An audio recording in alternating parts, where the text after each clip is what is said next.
Guys, welcome back to Quick Notes with Croissant. Today we are going to continuing our book reports on the first one, which is The Tribe of Mentors by Tim Ferris. Now, this is a very interesting book. In fact, the reason why it's so interesting is because it actually is basically created through the person, Tim Ferris, getting bored when he hit the age of 40. He got bored with his success and the level at which he reached, and he decided, what is it that I could give back to the world and what is it that I could do with my time? He ended up deciding to interview 100 of his closest successful friends. And granted, at his level of success, all of them were at a pretty similar level, and he ended up asking them the same 11 questions throughout the interview. And he basically brought all of those answers together and ended up creating this book called The Tribe of Mentors, which is why it's the name. So, first thing that he talks about is often all that stands between you and what you want is just a better set of questions. So the book basically enables you to understand that a lot of your problems, a lot of your solutions can come from basically either gathering more information about a decision, whether it is that you're going, or essentially just generally figuring out how to ask better questions in general, whether it's in a more polite way, a more specific way, or a more, in-depth way, in order to essentially get the results that you're looking for out of life. Now, the book breaks down about 10 specific things that you can apply. Today we're going to be talking about 3 that I think were very important, and also delve a little bit in deeper, because some of the basically rules that it talks about, it goes a little bit into tangents of other success principles within them. So the first one that I want to talk about is that failure holds a lot of chances if you look for them. So I understand that a lot of people have heard the saying that look for the silver lining. Silver lining basically means the positive in every negative situation. The book basically goes to take that one step further and essentially learn to see what you want to control through the failures. So with every failure, understand where it is that you couldn't control. Now, if you have a winner's mentality, you understand that you have the ability to control everything in just about any situation in order to change the outcome. And that certainly is true, but you want to focus on what you can control in terms of controlling the controllables. Things like you're not going to be able to change your skin color, you're not going to be able to change your height.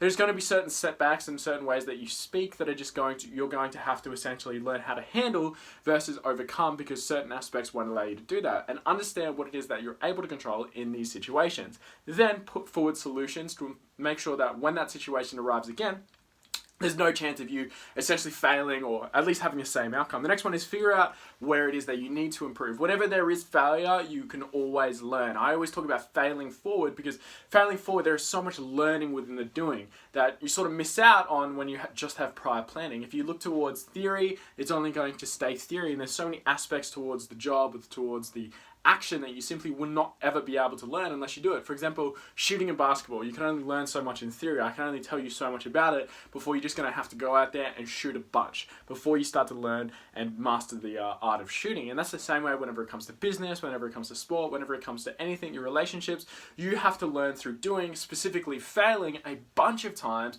in order to experience a level of success. Next one is freely express your ideas. Understand that if you're within a team, and especially if you're in a leadership environment or you're not necessarily in that leadership position, it's very important to express your ideas, however, doing it in the right way. For example, if it's a negative idea, or it's not necessarily falling in line with which it is that the leader is looking towards, present towards a team, it's never important to question the leader in front of his team, but better behind closed doors.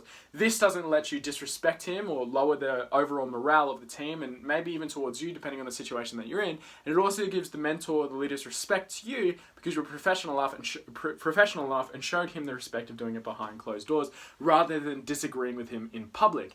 The next one that the book talks about is learning to say no in new ways that can help you make a long-term habit for it. So many people fall into the habit of always saying yes to certain things. Now, this one is very interesting because it's more relative to when you do have success and when you have reached that large level of success where essentially you get forced to do certain tasks and certain activities that you don't necessarily want to do, whether it's sit at pitches, whether it's listening to meetings, and constantly you end up having to have your time run thin in order to basically do the things that you want. So he talked about basically hiring an assistant, teaching her how to handle your appointments and your mail, and getting that person to say no to 99% of the meetings. Now, I'm not necessarily sure if I agree with this one, but I definitely think it's an interesting outlook, and you should certainly take it in the fundamentals of it, meaning that a lot of the times people do say yes to certain things, and the reasoning behind it can either be because they don't like it, or they're afraid of grief, or they're happy to do it, and that's not necessarily the correct reasons why you should be saying yes.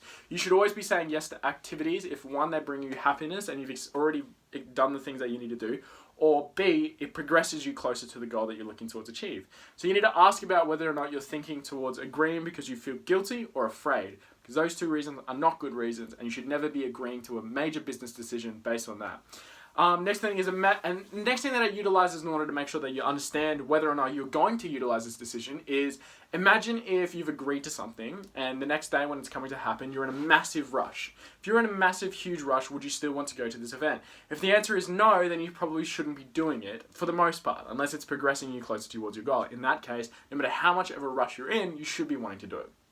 That's a matter of mindset. So I think the book talks about as if you already have that correct mindset, and it's making sure that you don't make emotional yeses because you're either guilty or afraid of something, and you're realistically consistently making good choices towards either the values that you already hold or progressing of your business or closer towards whatever it is that you're looking towards achieving.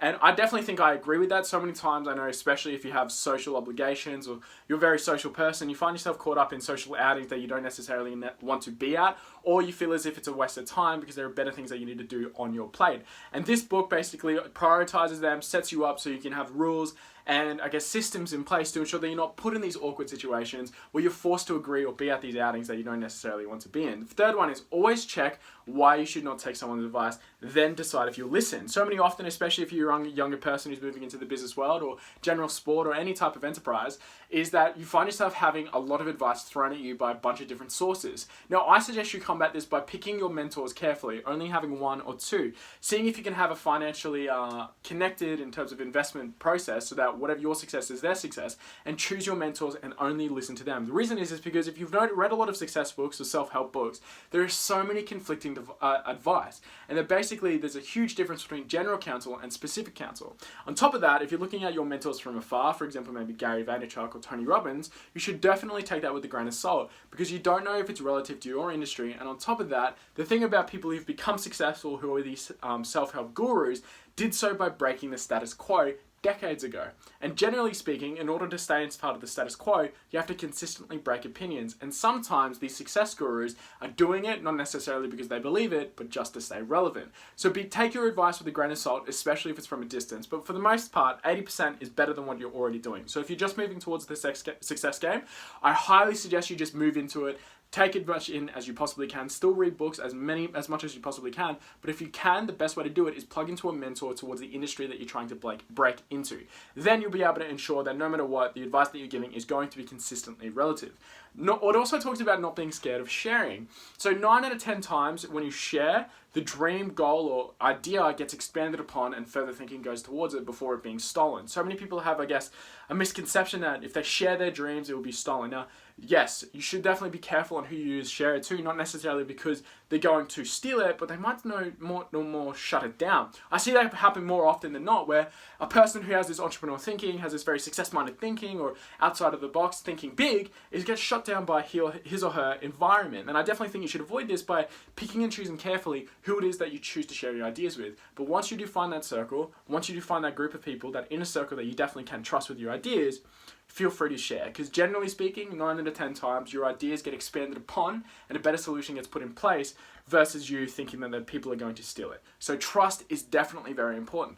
Well, that's pretty much it, guys, for the tribe of mentors. So to summarize, essentially, this book has 10 different rules that you can apply towards your life. I highly suggest you definitely read it a little bit more in depth because it has so many different mentors in it from so many different industries accumulated in one book. So you can definitely find a mentor or advice that's relative to your work, your industry, or your job. But to summarize, failure holds so many answers, so you should definitely not shy away from it. There are so many chances and opportunities to learn.